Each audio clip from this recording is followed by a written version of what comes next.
So part of this interview, we'd like to talk to you a little bit about BASA, business in South Africa. And I'm wondering if you could talk a little bit about how you fell into BASA and how it has developed as an ecosystem in itself, as a system that so how is it infused with the curiosity that drives you so much? To what extent is it infused with this idea of systems and reach? And what has it become for you? So Business in Arts South Africa is 20 years old now, so I've been there for 10 years, but I am leaving in February after 10 years.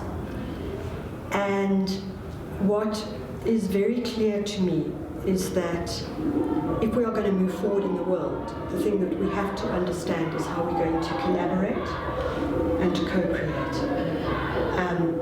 There's a concept called shared value, which is a concept which specifically comes out of the business world, but I believe it's a much bigger concept, and that's the concept that how we operate in the world and impact on other people, it's Ubuntu, basically, is how it will come back to us. So for me, when Business in Arts South Africa, when I started there, I literally did fall into it. I was a media person, and I was working in doing my own work and that kind of thing. And they just said to me, do you want to apply for the job? And I had no idea what I was getting into, one. Two, once I'd got into it, I wept nearly every single day for a year. It was so far beyond what I imagined and what I had thought about this work would be about, because it's about engaging with the public sector, which is government, which is extremely difficult and over the years becomes more and more and more difficult. It's about the private sector, who have a completely different game plan, etc. And it's about this sector, civil society and the arts sector, and each one of them is different, and each one requires very, very different answers to their goals.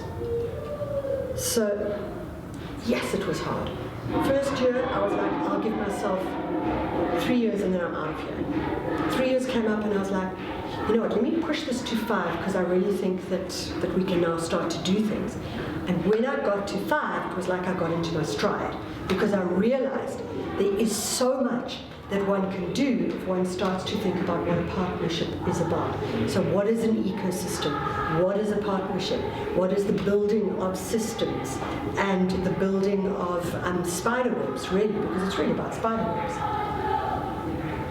So, talk to us about the spider web. So the spider web is that I believe that everything is connected. So whether you are working in business, or whether you are working in this particular space, whether you are working in government, if you do not understand that everything is connected, then you do not find the humanity of what it means to be, and what it means to be human, actually. So, how does government work with the private sector in a way that is appropriate for both of them? How do they work with civil society in ways that are appropriate? And I'll say this quite frankly, I don't think that they are doing this correctly, everybody. I think that all of us forget that we are in a bigger world, a bigger space. I think Drama for Life, what you're doing, is talking about that conversation. So for me, BASA was about how do we act as a connector? How do we make people opportunity ready?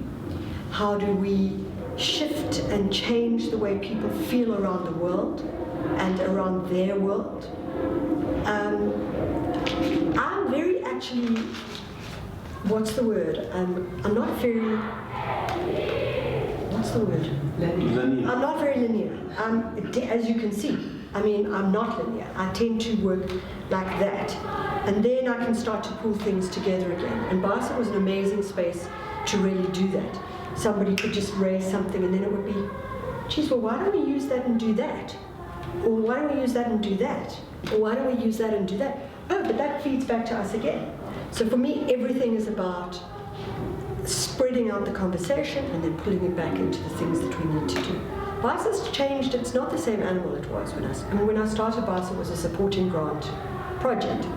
The job was to go out and get supporting grants for the project. And what is it now? Now it is a connector. It is a thought leader. I believe. I mean, I don't want to sound like I'm blowing, but it's a team, so it's not like I'm blowing my trumpet. It's the team. It's a thought leader. It's a creative driver. It's a teacher. So it's about teaching people different ways of engaging with the world. And everybody, government can engage differently, business can engage differently, and they do, more and more and more and more. And the arts sector can engage differently. Talking about change and transformation, could you talk to one or two examples of where you've facilitated and negotiated essentially a change in business's attitude towards arts and finding that connection? Because in the end, what you're talking about is not just business and arts, but you're talking about the interrelationship. So the whole idea of shared value for business is that if you as a business really believe in the people and the community that you're putting your business out into, then you will do even better as a business. So it's not just about saying, I'm going to make profit come what may. It's about saying, I'm going to make sure that the community comes along with me. That's the principal idea of shared value.